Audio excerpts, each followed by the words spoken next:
Welcome to this episode of Wall Street Frontline. On Wednesday, April 3rd, the ADP National Employment Report revealed that private sector job growth surged by 184,000 in March, with an annual pay increase of 5.1%, the highest since July 2023. This indicates continued economic strength as well as growing investor worries about future Federal Reserve interest rate cuts. At the same time, oil price rose to their highest level since October 2023, while gold price also reached record highs above $2,300. So will the upward trend of oil and gold prices continue into the second quarter of 2024? What are the highlights of this week's US stock market? In this episode of Wall Street Frontline, we invited Tim Anderson, New York Stock Exchange trader and TJM Investments Managing Director, to talk about these topics. This week marks the beginning of Q2. What are the highlights of this week's US stock market? Well, it's been a very volatile week, and we had some well-deserved profit taking at the beginning of the week. We had a very sharp decline in the markets after a strong opening on Thursday. And that reversal was really sparked by some hawkish comments from a couple of high-ranking Federal Reserve members, but also some very worrisome geopolitical concerns coming out of the Middle East. Today, we're having a very sharp rebound that has eliminated most of that sell-off so far. It reminds me a lot of the first week in January, when markets were a little soft after a very strong finish to 2023. Some investors got very nervous about the so-called January effect with the first week, a negative week for the major averages. We'll probably have a negative week this week, the first week of the second quarter. But I think that markets will work their way through that. And I think the path of least resistance is still as we go through the second quarter and finish out the first half of the year. So what is your outlook for Q2, and also what factors do you think will be important to watch? Well, it'll be very important to watch if we get continued rotation in the market. Clearly, mega cap tech and AI-driven tech, if you want to call it that, has been driving the market very strongly for the last, not just the last quarter, but really the last year and a half. Now, what we saw toward the end of the first quarter was some broadening out of the market, which is very healthy, and where some of the pace of some of the gains, and nobody really expected that realistically the pace of gains could continue that we saw in some of these mega cap tech stocks. They've slowed down a little bit. They still had a very good first quarter, but we started to see some very noticeable strength in industrials, materials, and energy names. And that's healthy to have the rally broaden out and to have some big money go into other sectors and have not just tech be reliant on the market's gains. If we look at the economic data, such as the ADP National Employment Report, private sector employment increased by 184,000 jobs in March, and also according to the labor report from the Labor Department, the job market continues to be strong. So how do you think this economic data would be reflected in the equity market as well as the overall health of US economy? Well, it's a little bit of a double-edged sword, but I think it's a net positive for equity markets. And I say it's a double-edged sword because it's certainly positive to have a strong labor market. It gives consumers more money to spend.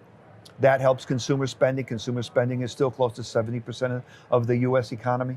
And it also shows that businesses are doing well and they can hire, not only can they hire employees, but they can deal with what in most parts of the country is a rising minimum wage, and they can pay employees more than they have been over the last few years and still be profitable.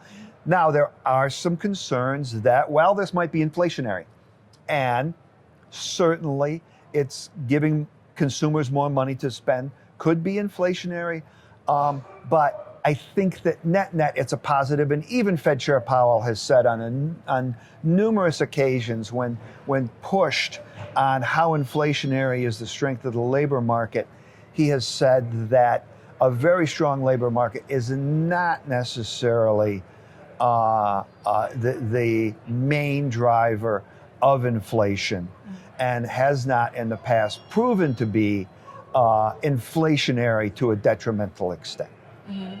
At the same time this week, so Fed Chairman Jerome Powell, he also said the central banks need more evidence of easing inflation before they can lower the cost of borrowing money.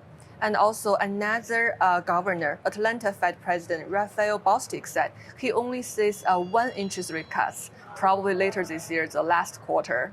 So how do you think in May and June's meeting, the Federal Reserve will react for their monetary decision? Well, I think it's still very likely that they cut in June. It would come in the middle of the month. It would be a very nice psychological boost for the markets, finishing the second quarter, finishing the first half of the year. First half performance is very important for all money managers. And it would also be a very positive, lingering effect going into the beginning of the second half of the year. And then going forward, I think the Fed is helped quite a bit by the calendar as we get well into the end of the year. Clearly, they don't want to influence the election. So they probably won't cut in September. It's too close to the election. July would be the meeting right after June. It's likely that if they cut in June, they'll pass in July. I only say that because toward the end of their hiking cycle, they were hiking every other meeting. So it would be likely here that they cut, whenever their first cut is, the following meeting they pass. But then as we get into November or December, their November meeting is very conveniently 2 days after the election. So if they were to cut on November 7th, that's 2 days after the election. Clearly the election would already be decided, hopefully. And then of course they have a December meeting. So you could still very likely get 3 cuts this year. I think that's the most likely scenario. There are some Fed members that are hawkish that are going to tamp that down a little bit. And even though Powell says we need more evidence, what he's also said when asked to clarify that, they want to see more data like what they've seen so far. They don't need stronger deflationary data. They need a continuation of what they have seen over the last 6 to 8 months, that inflation is moving toward their target of 2%, to be confident that they can cut and not have it be the wrong decision a few months later. So by the end of 2024, so what range do you expect the interest rates to fall between? So right now, if we're in a Fed funds rate of 5.25 to 5.5, if we got 3 cuts, that means we would be at 4.5 to 4.75. That's still much, much higher than we were years ago. And I think that that's most likely where we end up. Now, if we only get 2 cuts, we'd be to 4.75, 5. That would be okay. And I think that we just want to continue to look at signs from the bond market, and obviously all of the inflation data that's going to be coming out. We'll have a full round of it before the May meeting, which is the last day of April, first day of May, and we'll have 2 full rounds of it before the June meeting. Actually, we'll have some numbers 3 times before the June meeting. So we'll have plenty of inflation data to look at and the Fed to analyze before the June meeting, which is most likely the first cut. So it's highly possible they will keep the interest rates unchanged in their May's meeting. Yes, I think that is the most likely scenario. And then that will give them that much more time. They'll still have 1.5 full rounds of inflation data between the May meeting and the June meeting, which falls like June, middle of the month, to really make a decision on if that's going to be their first cut. I think most likely it will be. Another market focus is gold and the crude oil prices. Both of them reached record highs this week. So do you think the upward trend of gold price and U.S. Crude oil price will continue into like Q2 or even later this year? Well, I think gold undoubtedly is spent so long trying to get through the 2000 level, and now it's through it. And most technicians and strategists will tell you when an asset class or a stock or gold as an asset spends so long trying to get through a certain resistance level and then breaks through convincingly, and we're now 15% above what was that resistance level, then that makes that move even that much stronger. So we're probably going to 2800 as a first stop on gold, and then it's very likely we could even make a charge at the 3000 level. Now oil, not quite at an all-time high, just to be clear, but certainly at a 6 to 8 month high, the highest price it's been at since last October. We've got the infamous summer driving season coming up in a couple of months.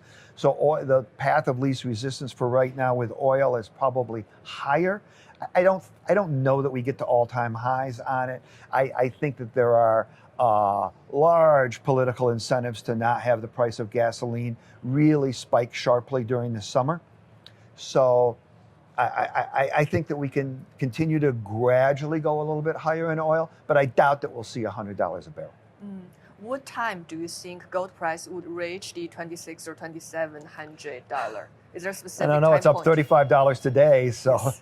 it's up, 26, 23, 23.35, 23.40. We could be, we could be at 2,600 in a much shorter time frame than a lot of people might have expected. We could be there in a month. I would rather see it a slower, more gradual climb than a sharp spike, because those sharp spikes usually have then very sharp corrections. But I think we're going there, and we just, we'll see how long it takes to get there. Watch gold, watch silver. Silver has trailed the move that gold has had significantly, but it's broken out above 25 to about 27.50 right now. I'd watch the $28 to $30 level pretty closely in silver, as well as the 23.50, 2400 level for gold. But I do think that 2600 is really the next real key technical level. That would be 30% above the breakout from 2000. What do you believe to be the key drivers that cause this gold price surge? I just think that a lot of central banks, including China's central bank, have been very aggressive buyers of gold. It's always thought to be a meaningful hedge against central banking turmoil and against, interestingly, the move in gold that we've had from 2000 to 2300 has even been that much more impressive, because typically gold trends inversely with the US dollar, but the US dollar has been strengthening for the last 4 to 6 weeks as gold has broken above the 2000 level and moved up to 2300. So that prior relationship hasn't held during this latest move in gold. And I just think that gold is, a lot of people are concerned about the US deficit. Everybody says it's unsustainable. It hasn't been a problem yet for the stock market. It's been, bond yields clearly are up, but on a long-term historic level, bonds have been in this 4.5% to 5% range many times in the past, and high-quality companies can still do very well in that environment. But gold is being fueled by concerns for the U.S. deficit, as well as just geopolitical concerns around the globe.